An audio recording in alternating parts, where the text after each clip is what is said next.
Hi, I am Lindsay Corona. I teach 6th grade math at Central Middle School from the Central Community School District. And I feel truly passionate about helping to ensure that all students can achieve academic success and success outside of the classroom. And I think that this is so important because so many students have things standing in their way. They might have home issues, or English might not be their first language, or they have learning disabilities, or whatever it might be. I believe that as educators, we can help them work through these issues so that they can find success.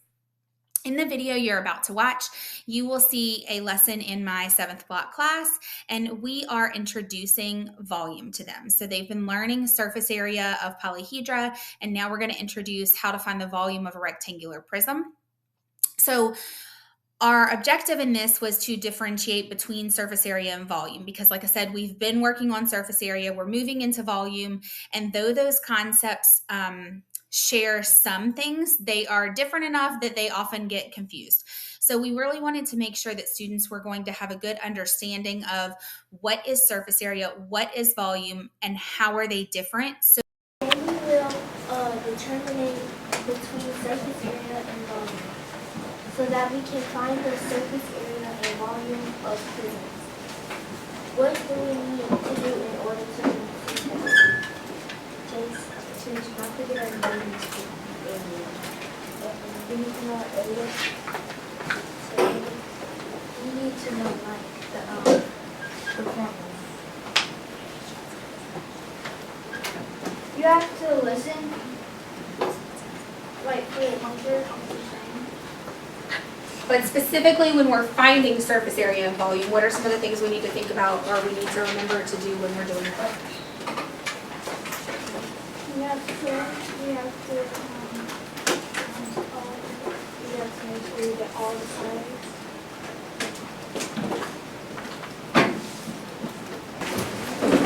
All right, so thank you, Brooke. All right, so like we said, we're going to be looking at surface area and volume. So when we were talking about surface area, we learned a good bit about surface area. And what is surface area? So if I tell you I have a 3D object, what am I talking about when I'm finding the surface area? What am I actually finding, Gia? The surface, like how long the surface of something is. Okay, so how big the surface of something is. Anybody else want to add to that? For surface area? What is it like? What is a good example of something that we use surface area for often? Lizzie? Okay, we can find the surface area of a square prism, but what is a time like in real life when we might use surface area? Brendan? This might not be, I wouldn't say that, but maybe like a chessboard. Okay, I mean, we could find the area of a chessboard, but I don't know that that would be surface area. Gia? Like a Christmas present, so you can try to like go down the options. Yeah, so wrapping a Christmas present is a good one. Gavin? Building? Building. So with building, like painting might be a good one. So remember that surface area is only the outside of a 3D object. So the other day, I showed y'all these 3D objects here. And we looked at the nets of them. But if I have one of my 3D objects here, the surface area is just the outside. Today, we're going to start looking at volume. Now, you might have learned about volume in 5th grade. You might have also learned about volume in science. Does anybody remember what volume is? Liam? Space inside an object. Space inside an object. So it is the amount of space that an object takes up. So the whole object, the whole thing in itself. That is what volume is. So we're going to do a little activity to practice working with volume, and then we're going to take some volume notes. Yes? Oh, one of the green things? All right. So here's what you're going to do, and we're not going to take all day on this. We're going to be reasonable about our time here. So you are going to, this is folded like this right now. If you just kind of pull it over, you can have it like as a kind of a rectangular prism but without a lid sitting on top of the green paper. You are not going to write on the green paper, but your job is to pack the rectangular prism with your centimeter cubes. You don't want any extra space in there. It should be filled up. Okay, You want to fill it all the way up to the top, but don't go above it. So don't put an extra layer above the top. Fill it all the way up. We're gonna bring you a sticky note, and once you have it, you're gonna write down so listen, you need to count as you go, because you need to know how many cubes it took to fill it, okay? All right, go ahead, everybody understand? Okay. All right, so now we've done a little experiment where we actually took those cubes and filled the box and saw that it took 48 of those cubes to fill the box. Now these cubes are centimeter cubes. So what it means is that for these cubes, these are 1 centimeter wide, 1 centimeter long, and 1 centimeter tall. So all the measurements are 1 centimeter. This is what we call 1 cubic centimeter. It is a cube because it is a 3D object made up of all squares. So it is a cube, okay? So we're now going to look at how we can calculate the volume of a rectangular prism without having to fill it with centimeter cubes, because we won't always have those available, right? So we're going to try it, we're going to take some notes on it, and then after we take some notes, we're then going to go back to our paper and see if we can calculate the volume of this rectangular prism and see if our math equations match up with what we actually did, okay? All right, so I've already passed out your volume notes. You can go ahead and glue those in your journal very quickly. There's nothing special about where you're gluing them. They're the very next thing. If volume is the amount of space that something takes up, don't you think we could really find the volume of any 3D shape?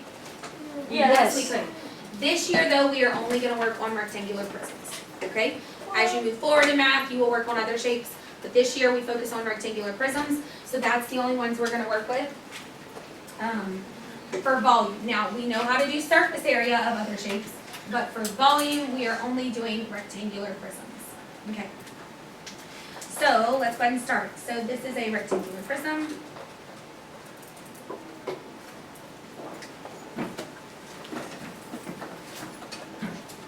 And just a reminder of what we've already gone through, but I want you to remember. So it is a solid or a polyhedra with 2 parallel congruent bases, and their sides are all rectangles. So we have looked a lot at rectangular prisms when we were dealing with our surface area. We've seen how they can unfold into a net. And now we're going to look at how we determine what's inside.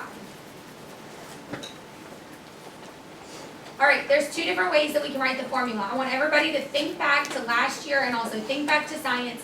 Does anybody remember the formula for volume? How we find volume? Brendan? Ooh, okay, so he said length times width. That is a part of it. One whole part. Oh, you want to amend that? Go ahead. Length times width times height. Good. Length times width times height. So we write it as length times width. And then that's your base, and then after that you put 3 in your height and multiply 3. Okay, I'm going to go back to what he said. We're going to multiply 5 times 4 because that's your base.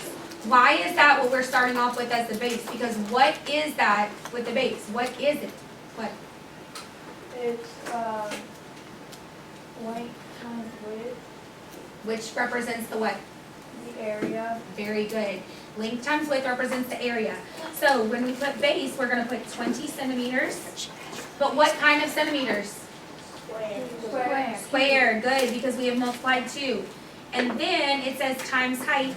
We have all right. So let's start off with our formula. Let's use our volume equals length times width times height formula. So like I've talked about before, you should start off by writing your formula. All right. Blakely, what is our length? Okay, 4. And if all I did was give you this and you did not know what the unit is, then you would just call it units. But I did tell you that these are centimeters, so we can put that these are centimeters. 4 centimeters. What's the width, Daphne? The width is 3. The width. Okay, 4 centimeters. Mason, what's our height? 3 centimeters. All right, go ahead, calculate the volume for me. Let's see what you can do. We want to see, does it match what we found when we actually physically found the volume by packing our rectangular prism?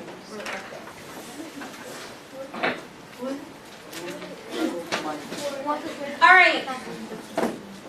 Someone tell me, how would you summarize what we learned today? So how would What did we do? If someone came in, they have no clue, maybe Mr. Shows, maybe someone else, they're like, hey, what'd you do today? What did we do? What did we do, Jace? We learned about volume. Let's add to that. Liam. We put cubes in the square, and then we learned how to do it without counting the one individual cubes. With length times width times height, and base times height. And so now we can find it without using the squares. Okay, so Liam kind of went off of what Jay said. We found the volume first by packing the cubes into the rectangular prism. Then he said we learned how to do it without, and we found the volume without. I agree. Good. Serenity?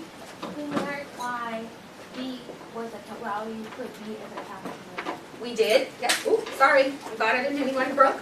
We learned how to find the volume of the 3D shape. We learned how to put all 3D shapes?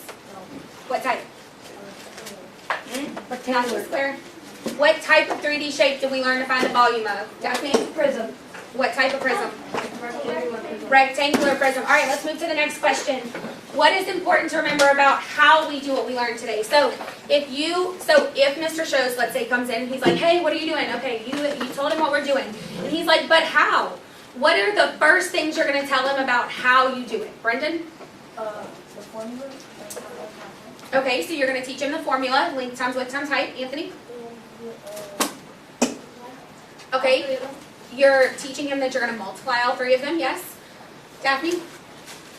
You're gonna teach him to multiply the number that you multiply the first to, and you're gonna multiply that number by the height, and then that answer would be cube centimeters. Oh, so the type of unit we're using. Good, I like that. Lizzie? And to teach them how we do the square, like inches, and we do square 3 because we multiply it 3 times. Love that. Yes, those are all very important things. Now, how is this going to help us moving forward? How are we going to use this? Jacoby? Maybe using like in real life in case you like in a construction business and you need to learn how many cubes like or bricks you need to. I love that. Yes, that's a good one. So maybe if you're working in real life, if your job requires it. Japan? For like future tests, or like